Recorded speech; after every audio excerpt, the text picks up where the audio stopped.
start up here in front today. It does have a hookup light on the jack for hooking up at nighttime.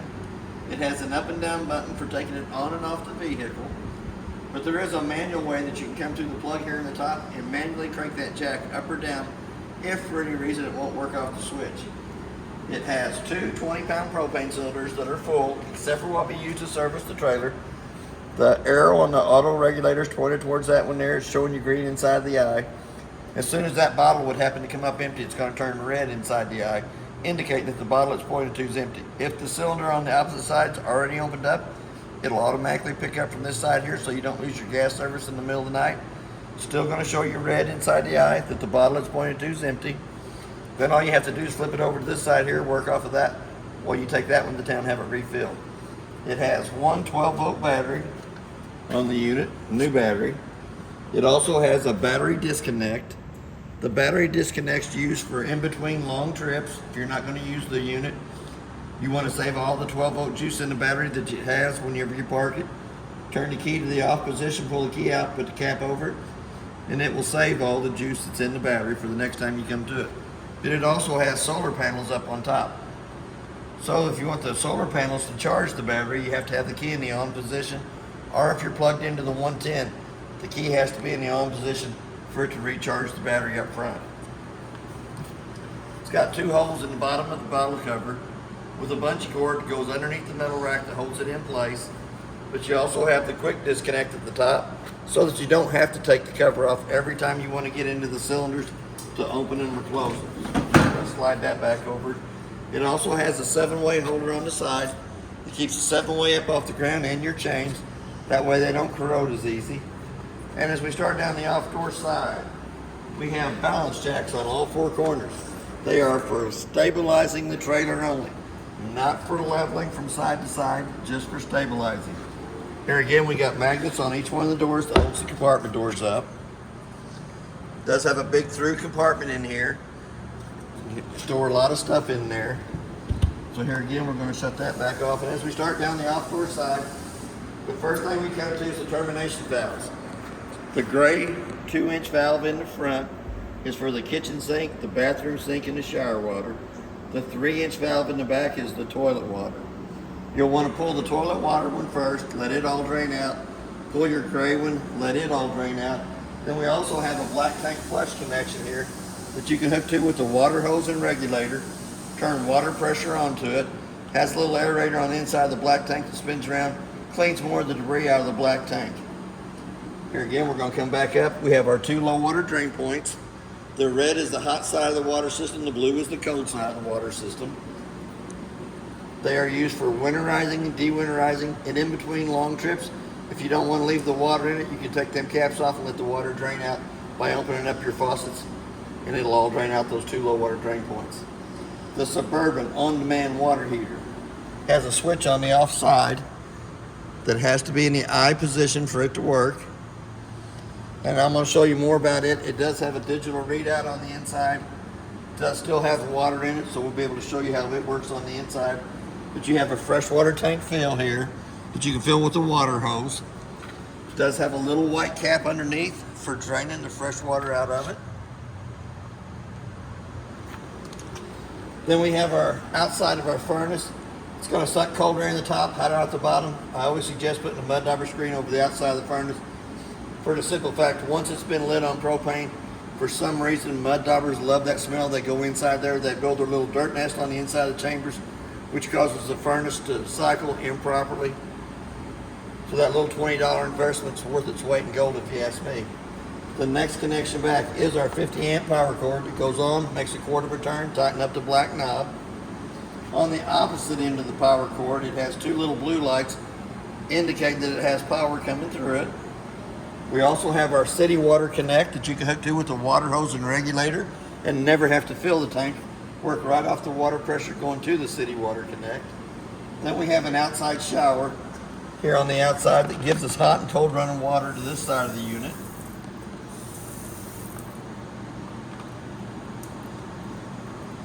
Lug nuts on the trailer has been torqued at 100 foot-pounds. That's what's recommended on the side. The tires are air adapter pressure, which is 80 pounds on the side of the tire cold.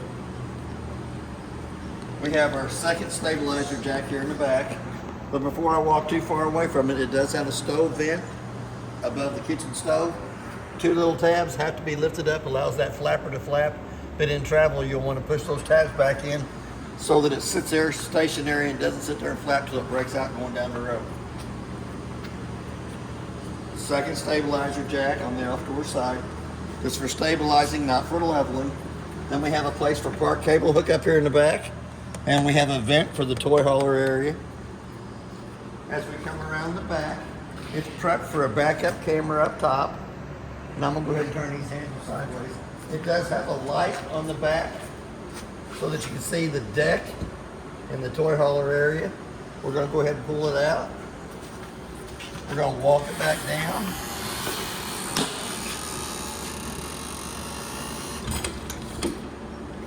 It's got 3 straps on the deck that hold it in place.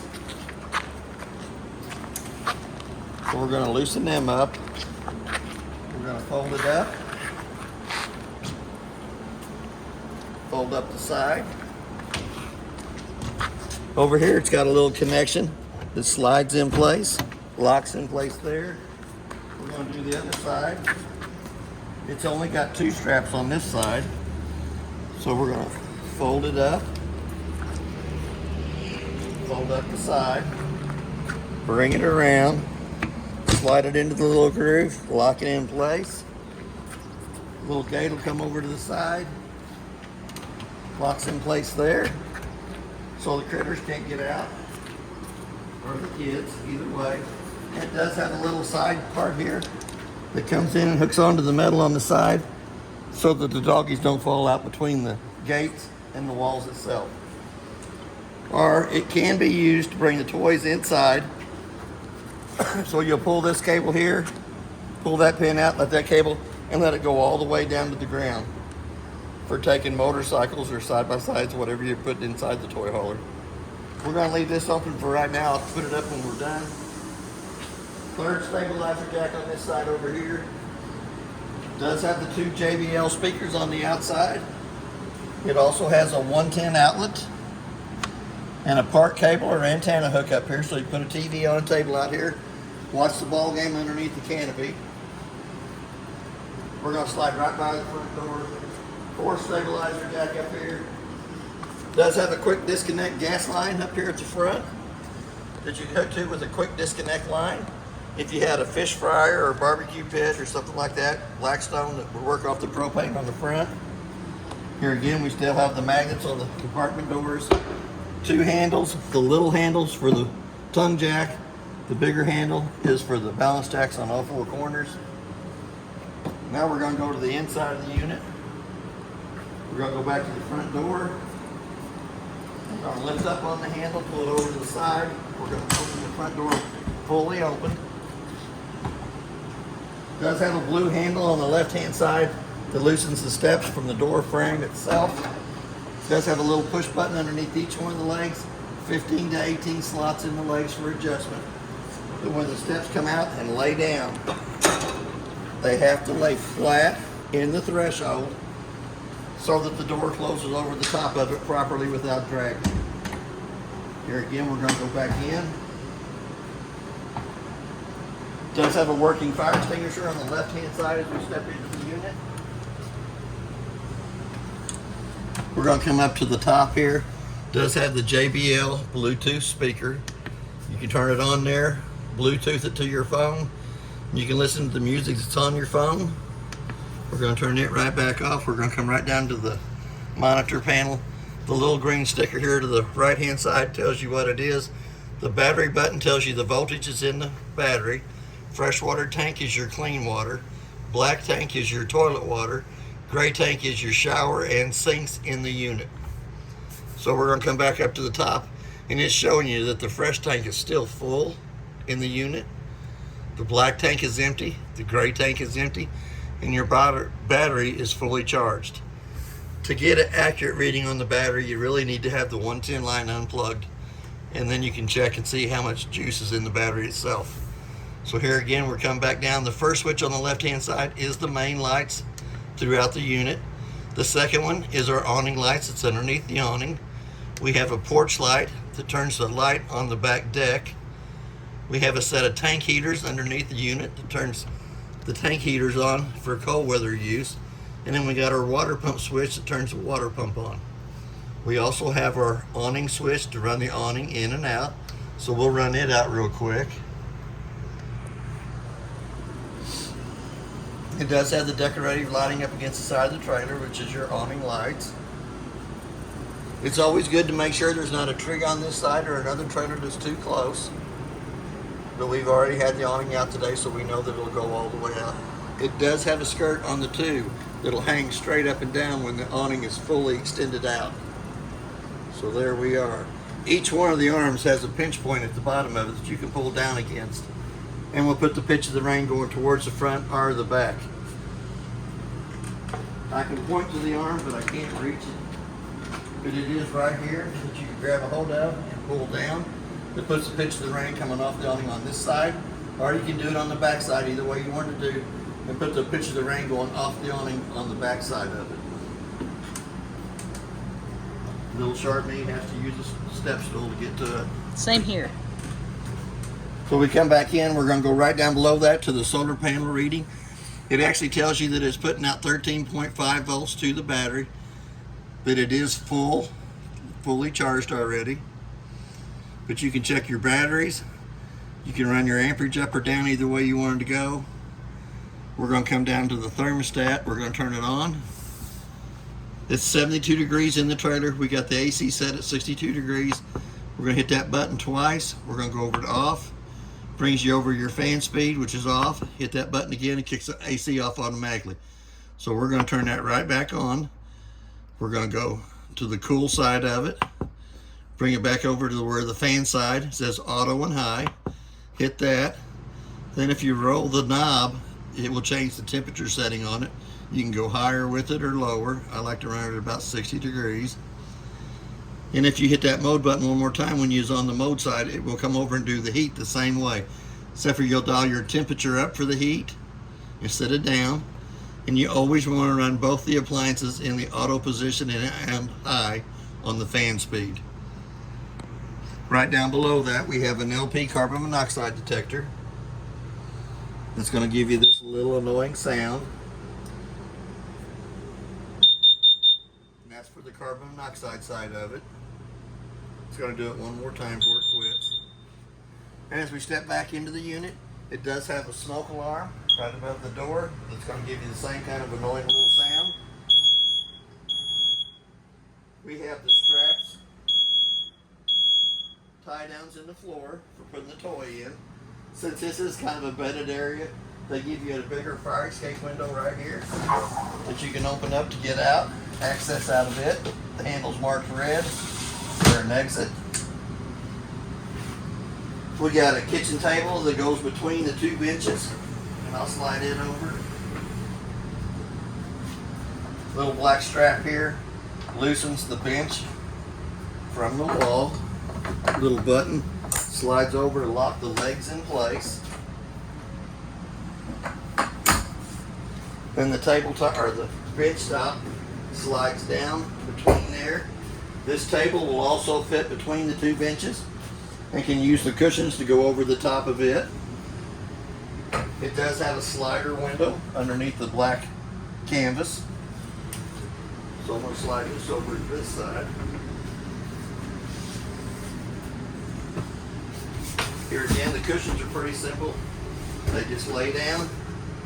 They do have a back to them that's kind of slanted.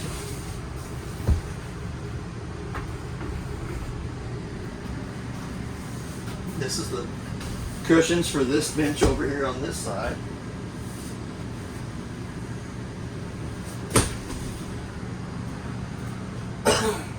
Here again, it has the vents that you pushed open to let the gas fumes go out the back side here. We have another fire escape window on the off door side. Pretty simple to use. Red handle on the screen pulls the screen loose. Red handle here goes out and goes all the way through the window frame for access on this side of the trailer. This bench will come down. The tabletop goes between the two benches. The cushions come across to make a bed there. They do have a privacy curtain between the living room and kitchen area and the toy hauler part. There is a place for a TV up here, a 110 outlet to plug it into, a TV antenna booster up on top of the unit so that you can pick up the channels on your TV that the antenna will pick up, and I think it picked up 42 here. We do have another GFCI outlet right above that. We're going to come into the bottom cabinet here. This is where all your goodies are going to be. There's going to be 2 sets of keys. The purple key does the lock and deadbolt on the front door. The kind of gray colored key does your 2 locks on your toy door here in the very back. Then you have a 751 key that does your 2 front compartments, and the little black key does your outside shower. There's 2 sets of keys for that. There's a remote for the fireplace. You can change the temperature from low to high, or you can take it back to F2. You can have the flames and the rocks but no heat. You can change the color of the rocks in the bottom. You can change the color of the flames, and you can run the from 30 minutes up to 9 hours. Then you'll shut it back off. We're going to hit the red button to turn it back off. Most important piece of paper in the whole unit is the appliance information sheet. It gives you who the appliance is, who it was made by, model and serial number.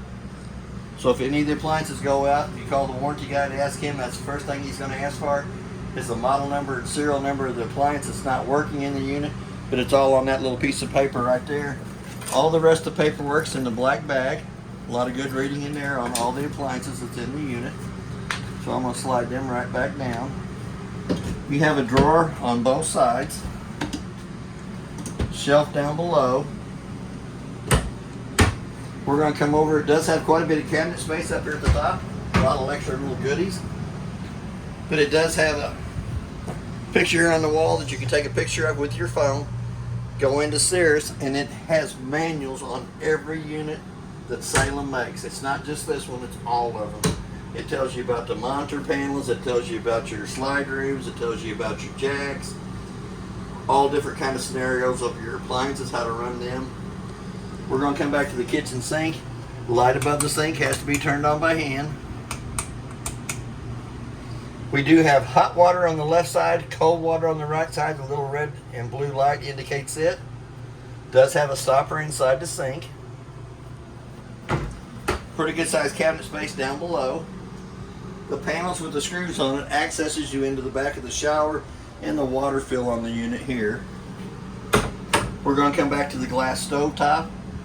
We'll come up to the hood range first. It does have a light for the cooking. Does have a fan. For that fan to work properly, the 2 tabs on the outside vent have to be lifted up, so we'll turn them back off. Does have a glass stove top that gets folded up 2 times up out of the way. Button on the far right hand side illuminates the valves inside the unit. We're going to turn it to where it says pilot on using the striker on the left hand side, and they do have a thermocouple up to the side of them, so you have to let that run for just about a minute before you can let go of it. See, if you let go of it real quick, it goes right back off. So let it sit for a minute, which heats the thermocoupler up beside it. All 3 burners on top of the stove will light with the striker on the left hand side. So we're going to turn them back off. Before you lay the glass stove top down, you want to make sure the griddle is cold to the touch of the hand before you lay the tempered glass back over the top of that. We'll go ahead and turn that switch off. Does have a microwave convection oven down below it. With an air fryer. With an air fryer. Fancy. You can cook a turkey in it if you wanted to. While I'm down here on my knees, I'm going to go ahead and open this cabinet over here. If you take the 2 screws out of that panel there, we'll access you into the water pump. The water pump has a single valve bypass on it now that is in the normal operating position. So when you get ready to winterize, all you have to do is turn that valve sideways, which goes to the end of the water line, stick it down in your antifreeze jug, kick your pump on, and we'll pump antifreeze throughout the whole system. Also, to the left-hand side of that is the back of the Suburban on-demand water heater, but it doesn't have valves on it to shut it off. That Suburban on-demand water heater has to have antifreeze in it in the wintertime. So you'll want to leave it just like it is, Pump the antifreeze through all your faucets, hot and cold side, and then you'll be winterized. We're going to come back up to the freezer section. The freezer section got down to -5. The controls are in the upper right hand corner of the refrigerator. There is a little booklet in there that tells you how to kick it on and run. It is 12 volt, but it also gives you another set of door handles for up here at the top for opening and shutting it. Pretty good sized cabinet space below it for bigger pots and pans. So now we're going to look at the air conditioner one more time. It has the quick cool downs on either side that lets all the cold air come down into the area right here. But when it gets cold enough in here for you, you can flip them back off and it will go back to the round vents in the ceiling. So we're going to come back through here. We're going to go into the main restroom. It has a GFCI protected outlet right here. We also have our Suburban on-demand water heater. So we're going to turn it on, and it's saying 73 degrees. So we're going to kick the sink over to the hot side. We're going to have a call for water. Automatically, it's got a little sprinkler on the left-hand side, a little fan in the center showing you it's got water circulating through it, and a little flame on the right-hand side. Now that it's lit, the temperature is going to go up, and you can set it up to 122 degrees. It does have the on button. It has a Celsius and Fahrenheit. The up and down arrows are for setting the temperature on it. But as you can see, that's at 122 degrees already. That's pretty smoking hot. But for that to work, the switch on the outside of the hot water heater has to be in the I position. And then when you come in here and turn the button on here, then you can watch it actually run the temperature up. Sprinkler shows it's got water coming to the faucets. Fan shows you that it's got water circulating through the hot water heater. And the flame shows you that it did light. And we're going to turn it right back off. The flame's going to go off first. It's still going to show you the water circulating. And then the water temperature will start coming down. Here again, there's pretty good sized cabinet space underneath the bathroom sink. We got a vent in the ceiling. You can pull the T-handle down. Turns the fan on for pulling the moisture out of the bathroom. It's got water in the unit still, so we can push down on the pedal in the front. It'll fill the toilet with water. Fills and dumps at the same time. Does have the dome in the shower for you taller guys. Here again, I didn't put the hose back up. But on the shower, you have your hot waters on the hot left side, your cold waters on the right side. There's no plug for the shower because it is a shower, it's not a tub. But there is a plug for the bathroom sink. So we're going to step out of here and we're going to go into the master bedroom. In the master bedroom, the two lights above the bed have to be turned on by hand. They both have a little push button in the center of those for turning them on and off. We also have a 110 outlet and a USB port on either side of the bed, master bed. Pretty good sized closet space over here for hanging clothes. Pretty good sized little cabinet down here at the bottom. Gives you one shelf and it'll also access into your front compartment. We have a fire escape window on the off door side. Works just like the one in the toilet. The handle goes all the way through the window. A little red handle on the screen pulls the screen loose. We have a 110 outlet and a cable hook up the top that works off the part cable or the antenna.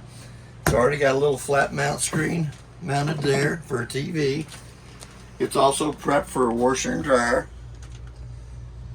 Does have two 110 outlets on the off-door sidewall for plugging them in. Now we're going to go down to the breaker box. The breaker box is marked on the lid exactly what they are from side to side. The GFI is your first one right here. Works all the way down main in the center. Your car fuses up at the top are marked on this roll here. Shows you exactly what those are. The little brown vent on the wall brings heat into the master bedroom. The round white vent in the ceiling brings AC into the master bedroom. Does have a couple little totes here at the washer dryer area. Accesses you into the front compartment.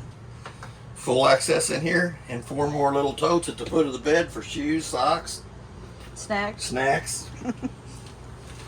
I'd have a full snacks to do with mine. You would.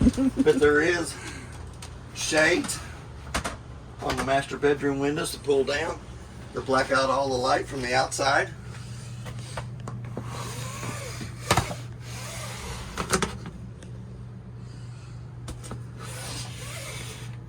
Does have a pretty good sized storage shelf up above it for extra pillows, blankets, more snacks. Gummy bears is my favorite. You'd have gummy bears in it if I had it. But that is basically everything on your unit. It does have a door for privacy in the master bedroom.